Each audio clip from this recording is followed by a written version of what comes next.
በስክሪን ላይ በታየበት ቅጽበት በሚሊዮን የሚቆጠር ዶላሮች ረብጣ ብር የሚያፍሰው ውበቱና በድንቅ የትወና ብቃቱ የቱርክን ድራማ ኢንዱስትሪ ወደ አዲስ ምዕራፍ ያሸጋገረው በሀገራችን ኢትዮጵያ በቃና ቴሌቪዥን በታዩት አነጋጋሪ ድራማዎች በየቤት ውስጥ ትልቅ ስምን ያተረፈው የብዙዎቻችን አእምሮ ውስጥ የተቀመጠው እንዲሁም የቱርክ ፊልም ኢንዱስትሪ ወደ ላቀ ደረጃ እንዲደርስ ካደረጉ ጥቂት ተዋናዮች መካከል አንዱ ነው።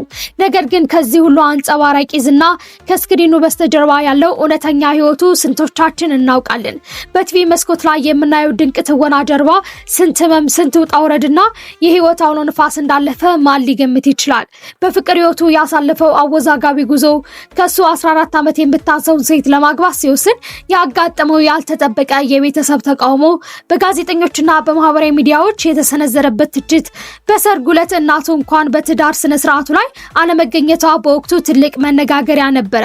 የቀድሞ ፍቅረኛው ጋር የነበረው ያልተቋጨ ውዝግብ፣ ከጋዜጠኞች ጋር የገባበት የፍርድ ቤት ክስስ ምን ይመስላል?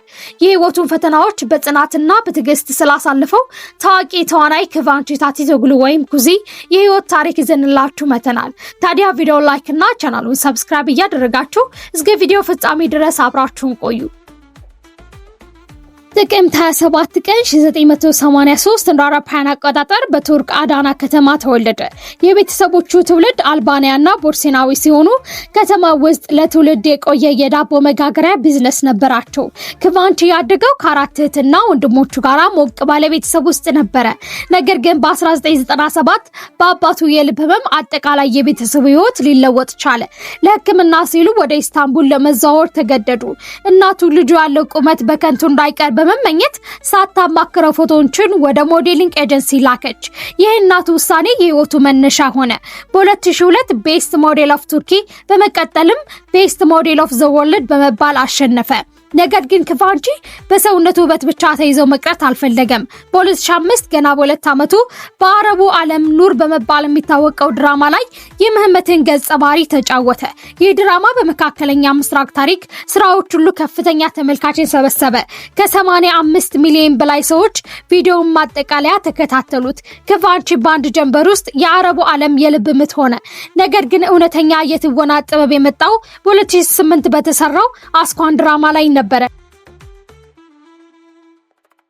በኢትዮጵያ ውስጥ ክቫንቺ ታቲቶግሉ ከማለት ይልቅ ኩዚ በሚለው ስሙ ይታወቃል። በ2011 ዓ.ም ላይ የተሰራው ኩዚ ጉኒ ድራማ የኩዚን የትወና ብቃት መጨረሻ ያሳየበትና በዓለም ዙሪያ በሚሊዮኖችን ያስነባ ድንቅ ስራው ነበረ።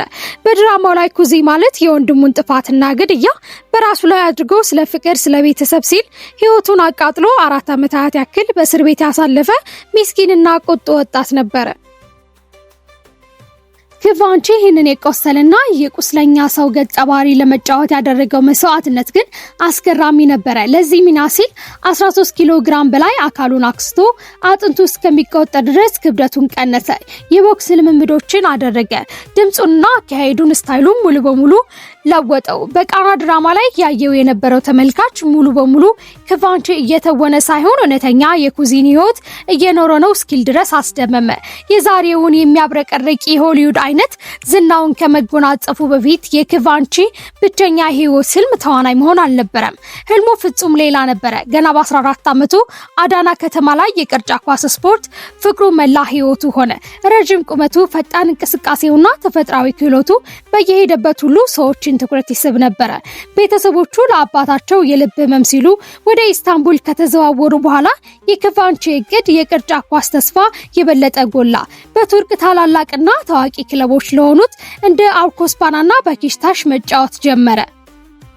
ዓላማው ግልጽ ነበረ። በቱርክ ብሔራዊ ቡድን ውስጥ ቦታ መያዝና በመጨረሻም የዓለም አቀፍ ኤምፒኤል ኮከብ ሆኖ መውጣት ነበረ። ነገር ግን በ2002 ዓ.ም ላይ በከፍተኛ ልምምድ ወቅት ህይወቱን ሙሉ በሙሉ የቀየረው አሰቃቂ አደጋ ደረሰበት። በሜዳ ላይ እንዳለ የግራ እግሩ ጉልበት ጅማት ኤስኤል በጽኑ ተበጠሰ። ክቫንቺ በከፍተኛ ህመም መሬት ላይ ወደቀ። በወቅቱ ሆስፒታል አልጋ ላይ ሆኖ የዶክተሮቹን ውሳኔ ይጠብቅ ነበር። የዶክተሮቹ መልስ ግን ልብ ሰባሪ ነበር። ከእንግዲህ በኋላ የፕሮፌሽናል ደረጃ የቅርጫት ኳስ መጫወት አትችልም፣ ህልምህ እዚህ ላይ አብቅቷል።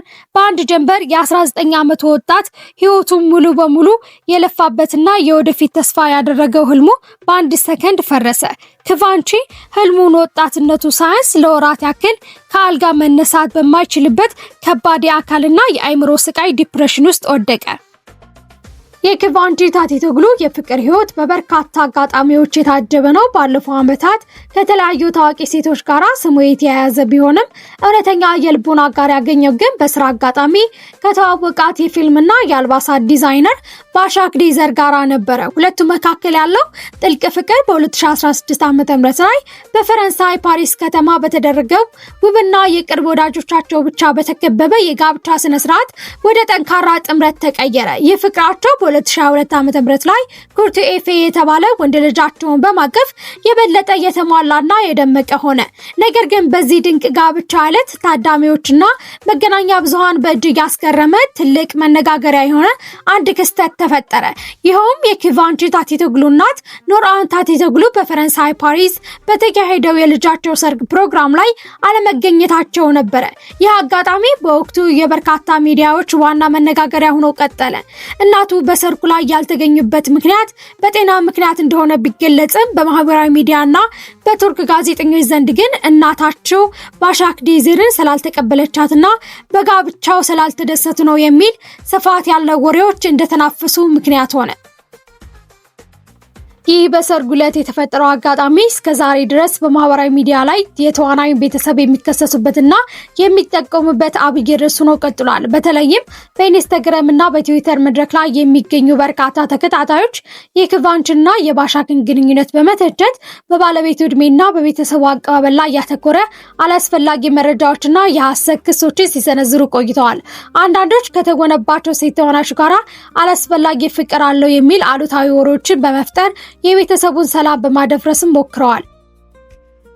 ከዚህ በላይ በማህበራዊ ሚዲያ ላይ የሚገኙ አጥቂዎችና የሐሰት ገጾች የተዋናዩን የግል ህይወትና የቤተሰቡን ሰላም የሚረብሽ ስሙን የሚያገድፍ መረጃዎችን መልቀቃቸው ምክንያት ነገሩ ወደ ህግ ደረጃ እንዲደርስ አድርገውታል።